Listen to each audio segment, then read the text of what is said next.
नरेंद्र मोदी अपने तीसरे कार्यकाल में कब तक प्रधानमंत्री रहेंगे और किस तेवर के साथ काम करेंगे, ये अब नीतीश कुमार और चंद्रबाबू नायडू पर निर्भर करेगा।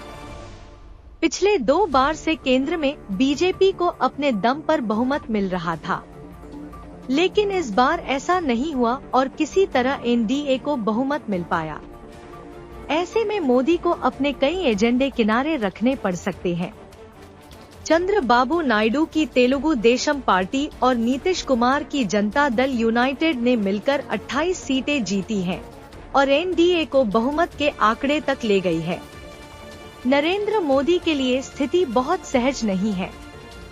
मोदी के पास गठबंधन सरकार चलाने का अनुभव भी नहीं है। गुजरात में जब वह मुख्यमंत्री थे तब भी प्रचंड बहुमत वाली सरकार थी। हकीकत यह है कि बीजेपी की कमान मोदी के पास आने के बाद से एनडीए का कुनबा छोटा हो गया।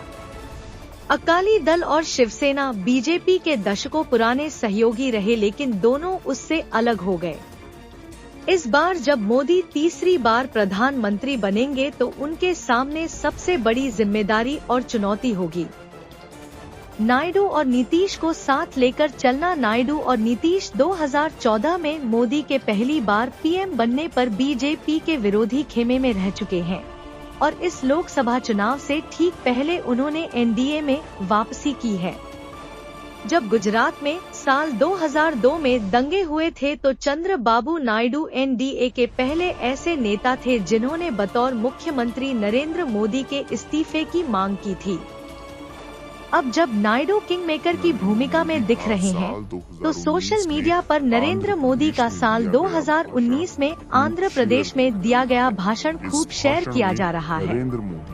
इस भाषण में नरेंद्र मोदी ने चंद्रबाबू नायडू को अपने ससुर की पीठ में छुरा आप सीनियर है दल बदलने में, आप सीनियर है नए नए दलों से गठबंधन करने में, आप सीनियर है अपने खुद के ससुर की पीठ में छुरा भोंकने में। साल 2018 में चंद्रबाबू नायडू ने आंध्र प्रदेश को विशेष राज्य का दर्जा देने की मांग को लेकर एनडीए का साथ छोड़ दिया था और केंद्र में अपने 2 मंत्रियों को भी हटा दिया था।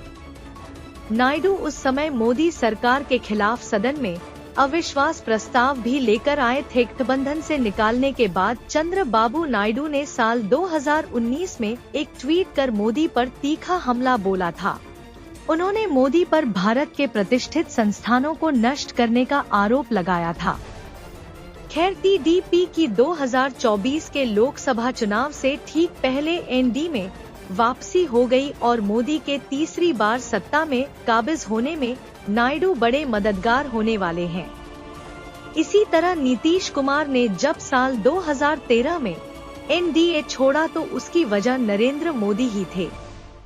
नीतीश कुमार को लगता था कि वह मोदी के नेतृत्व में एनडीए रहे तो उनके मुस्लिम वोटर अलग हो जाएंगे। यहाँ तक कि नीतीश कुमार ने 2013 से पहले यानी 2010 के विधानसभा चुनाव में नरेंद्र मोदी को बिहार में चुनाव प्रचार तक करने के लिए नहीं आने दिया था। 2014 के लोकसभा चुनाव में नीतीश कुमार की पार्टी बिहार में अकेले ही मैदान में उतरी थी।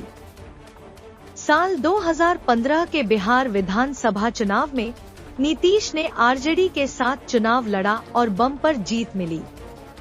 2 साल बाद नीतीश फिर एनडीए में आ गए और 2019 के लोकसभा चुनाव में बिहार की 40 में से 39 सीटों पर एनडीए को जीत मिली।